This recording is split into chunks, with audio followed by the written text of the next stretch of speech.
Oke, standby, kamera ready, sound ready, 3, 2, 1, action. Assalamualaikum warahmatullahi wabarakatuh. Halo semua, perkenalkan nama saya Citra Melani Rusli sebagai ketua kelompok dari kelompok 6. Di sini rekan saya bernama Titi Harandramas. Saya Nur Fatih Salmin. Saya Renudi. Sini kami membuat video untuk memenuhi tugas dari Unrang Malayu selaku dosen mata kuliah konsep kebidanan. Tugas ini berisikan sejarah pendidikan kebidanan dan juga sejarah pelayanan kebidanan di Indonesia dan di luar negeri, serta organisasi bidang nasional dan internasional. Selamat menonton. A few moments later. Sejarah pendidikan kebidanan di Indonesia. Pendidikan kebidanan di Indonesia memiliki sejarah yang panjang dan berliku, dimulai sejak masa kolonial Belanda. Perkembangannya dapat dibagi dalam beberapa periode penting. Yang pertama, masa penjajahan Belanda pada tahun 1807-1942. 1807, pemerintah Hindia Belanda melatih dukun bayi untuk mengurangi angka kematian ibu dan bayi. 1851, Dr. Webos, seorang dokter militer Belanda, membuka sekolah bidan pertama bagi wanita pribumi di Batavia. Namun, sekolah ini tidak bertahan lama karena adanya pembatasan bagi wanita untuk keluar rumah. 1902, pendidikan bidan dibuka kembali di Rumah Sakit Militer Batavia. 1904, pendidikan bidan untuk wanita keturunan Belanda Indonesia dibuka di Makassar. 1918, Budi Kemuliaan membuka rumah sakit bersalin pendidikan dibagi lulusan juru perawat wanita dengan lama pendidikan 2 tahun. Tahun 1935 sampai 1938, pemerintah Belanda mulai mendidik bidan dari lulusan mulo setingkat SLTP yang kemudian dikenal sebagai bidan kelas 1. Sementara itu, bidan lulusan perawat disebut bidan kelas 2. Masa kemerdekaan 1945 sampai 1980-an. 1951, Ikatan Bidan Indonesia dibentuk sebagai wadah persatuan bidan di seluruh Indonesia. 1953-1965 dibuka kursus tambahan bidan di Yogyakarta. 1954, pendidikan guru bidan dibuka bersamaan dengan pendidikan guru perawat di Bandung. 1974 sampai 1984, sekolah bidan sempat ditutup selama 9 tahun yang dianggap sebagai periode tragis bagi profesi ini. Era modern 1985 sekarang. 1985, program pendidikan bidan dibuka kembali untuk lulusan sekolah perawat kesehatan. 1989 dibuka crash program pendidikan bidan secara nasional bagi lulusan SPK.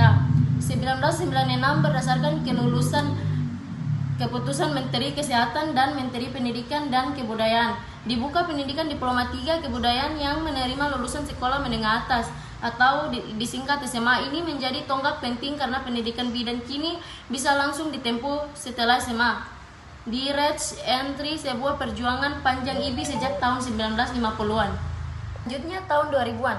Pendidikan kebidanan terus berkembang termasuk pembukaan jenjang pendidikan diploma 4, sarjana dan magister kebidanan yang menunjukkan peningkatan kualitas dan profesionalisme profesi bidan di Indonesia. Selanjutnya, sejarah pendidikan kebidanan di luar negeri. Sejarah kebidanan di luar negeri juga mengalami evaluasi dari praktik tradisional menjadi profesi yang standar dan diakui. Periode kuno dan abad pertengahan. Sejak peradaban kuno, bidan sudah ada sebagai wanita terpercaya yang membantu persalinan. Di Eropa, bidan seringkali berasal dari kalangan gereja atau masyarakat lokal dan keterampilan mereka diturunkan secara lisan. Periode abad ke-17 hingga abad ke-19. Prancis, ahli bedah seperti Amaury Paré 1510 sampai 1590 memberikan kontribusi paling dalam obstetri termasuk penemuan versi Podali. Muridnya Gros-Lemau juga menunjukkan minat gurunya. Eropa, seiring kemajuan ilmu kedokteran, peran bidan setempat menurun karena persaingan dengan dokter laki-laki yang seringkali menganggap kebidanan sebagai hal yang bisa. Namun di beberapa negara seperti Belanda, persalinan di rumah dengan bantuan bidan setiap menjadi pilihan populer. Amerika Serikat, pada masa kolonial, bidan memegang peranan penting. Namun pada abad ke-19, profesi bidan mengalami penurunan karena faktor sosial dan medis, serta kekurangan regulasi dan pendidikan formal. Selanjutnya, periode modern abad ke-20 hingga sekarang. Inggris, pendidikan bidan formal dimulai sejak awal abad ke-20. Pendidikan bidan dapat ditempuh melalui 2 jalur, kelulusan SMA dengan pendidikan selama 3 tahun atau lulusan perawat dengan pendidikan tambahan selama 18 bulan. Denmark, negara ini menganggap bidan sebagai profesi tersendiri. Pendidikan bidan dimulai pada tahun 1787. Saat ini, pendidikan bidan di sana umumnya berdurasi 3 tahun.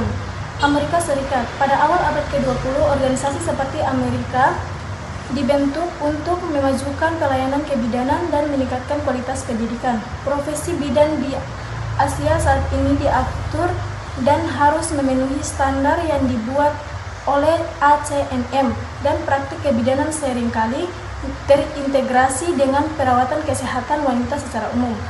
Kanada, keberadaan bidan baru diakui secara resmi pada tahun 1991. Pendidikan bidan di Ontario dimulai sebagai program berbasis universitas dengan lama pendidikan 3 tahun.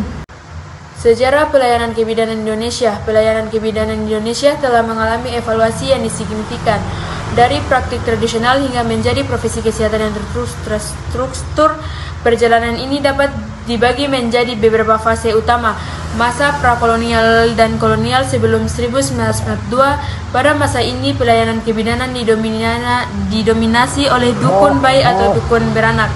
Mereka adalah tokoh perempuan yang dihormati di masyarakat, memiliki pengetahuan yang diturunkan secara turun-menurun dan memberikan pertolongan persalinan di rumah. 1951, pemerintah kolonial Belanda mulai menyadari pentingnya pelayanan kebidanan yang terstandar untuk menekankan angka kematian ibu dan bayi. Mereka membuka sekolah bidan pertama di Batavia yang menandai awal dan diberikan masih sempat terbalas dan belum menyentuh masyarakat luas. 1902 sampai 1918 pendidikan bidan dibuka kembali dan pelayanan mulai berkembang dengan didirikannya rumah sakit bersalin seperti di Batavia dan Makassar. Pelayanan yang diberikan masih berfokus pada pertolongan bersalin, perawatan pasca persalinan. Masa kemerdekaan dan awal pembangunan 1945 sampai 1980. Setelah kemerdekaan, pemerintah Indonesia mulai memprioritaskan kesehatan ibu dan anak. 1952 diperkenalkan pelayanan kesehatan ibu dan anak KIA melalui Balai Kesehatan Ibu dan Anak BAKIA. Ini menjadi langkah awal untuk mengintegrasikan pelayanan kebidanan ke dalam sistem kesehatan nasional. 1960 pelayanan KIA kemudian diintegrasikan ke dalam pusat kesehatan masyarakat Puskesmas, menjadikan bidan sebagai garda terdepan dalam pelayanan kesehatan primer. Tugas bidan meluas, tidak hanya menolong persalinan tetapi juga melakukan pemeriksaan kehamilan, perawatan nifas, dan pelayanan keluarga berencana atau KB. 1974 bidan diberikan kewenangan untuk memberikan pelayanan KB dengan metode sederhana seperti pil dan suntik sebagai bagian dari program KB nasional. Masa era bidan di desa dan pelayanan komprehensif 1990 hingga sekarang. 1989 sampai 1990-an pemerintah merencanakan program bidan di desa untuk meningkau masyarakat di pelosok. Setiap desa diharapkan memiliki seorang bidan yang tinggal dan melayani masyarakat. Ini menjadi longgak penting dalam pemerataan pelayanan kebidanan. Kemitraan bidan dukung. Seiring berjalannya waktu, bidan mulai berkolaborasi dengan dukun bayi. Dukun yang awalnya menolong persalinan dialihfungsikan menjadi mitra bidan untuk merawat ibu dan bayi pada masa nifas. Saat ini pelayanan kebidanan semakin berkembang dan profesional. Bidan memberikan pelayanan yang komprehensif, mencangkup seluruh siklus hidup bersama. 1. Pelayanan antenatal kehamilan, pelayanan intranatal persalinan, pelayanan postnatal nifas, pelayanan KB, pelayanan kesehatan reproduksi remaja dan pranikah, pelayanan kesehatan seksual, pelayanan kesehatan lanjut usia, edukasi dan konseling kesehatan. Sejarah pelayanan kebidanan di luar negeri. Pelayanan kebidanan di luar negeri juga menunjukkan pola perkembangan dari praktik non-formal menuju profesi yang sangat terstandar. Abadi pertengahan hingga abad ke-19. Pada masa ini pelayanan kebidanan sering dilakukan oleh wanita berpengalaman tanpa pendidikan formal. Eropa, seiring dengan kemajuan ilmu bedah dan kedokteran, peran bidan sempat menuju karena persalinan dengan dokter laki-laki yang mulai mendominasi persalinan di rumah sakit. Selanjutnya, organisasi profesi bidan. Organisasi profesi bidan merupakan wadah bagi para bidan untuk bersatu, mengembangkan diri, dan menjaga kualitas serta etika profesi. Dua organisasi penting dalam dunia kebidanan adalah Ikatan Bidan Indonesia atau IBI dan tingkat nasional dan atau internasional, yaitu Confederation of Midwives atau ICM di tingkat global. Yang pertama ada Ikatan Bidan Indonesia atau IBI. IBI adalah organisasi profesi bidan di Indonesia yang beranggotakan seluruh bidan yang berpraktik. Didirikan pada tanggal 24 Juni 1951 di Jakarta. IBI bertujuan untuk menyatukan, membina, dan memberdayakan bidan agar dapat memberikan pelayanan yang berkualitas kepada masyarakat, khususnya dalam kesehatan ibu dan anak. Selanjutnya, fungsi dan peran IBI. Pembinaan dan pengembangan profesi. IBI menyusun dan menetapkan standar pendidikan dan pelayanan kebidanan di Indonesia. Organisasi ini juga berperan dalam pengembangan ilmu pengetahuan dan teknologi kebidanan, serta menyediakan pelatihan berkelanjutan bagi para anggotanya. Perlindungan hukum dan kesejahteraan anggota IBI. IBI memberikan perlindungan hukum bagi anggotanya dalam menjalankan praktik serta berjuang untuk meningkatkan kesejahteraan dan martabat profesi bidan di masyarakat. Selanjutnya, standar global. Saya menyusun dan mempromosikan standar global untuk pendidikan, praktik, dan regulasi kebidanan. Standar ini menjadi acuan bagi asosiasi bidan di setiap negara, termasuk IBI, untuk memastikan bidan memiliki kompetensi yang memadai dan mampu memberikan asuhan kebidanan berkualitas tinggi.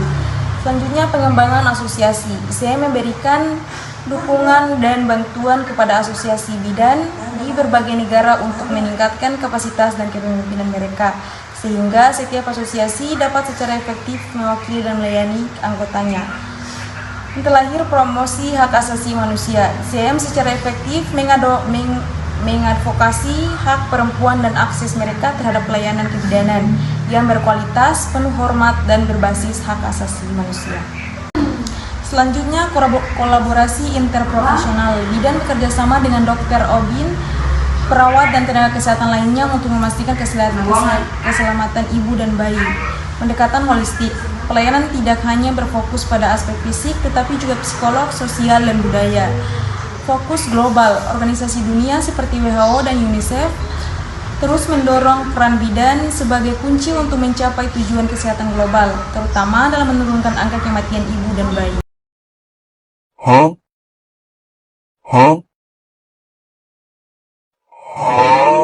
Itulah sekilas video penjelasan dari kelompok kami. Semoga bermanfaat bagi kita semua. Terima kasih.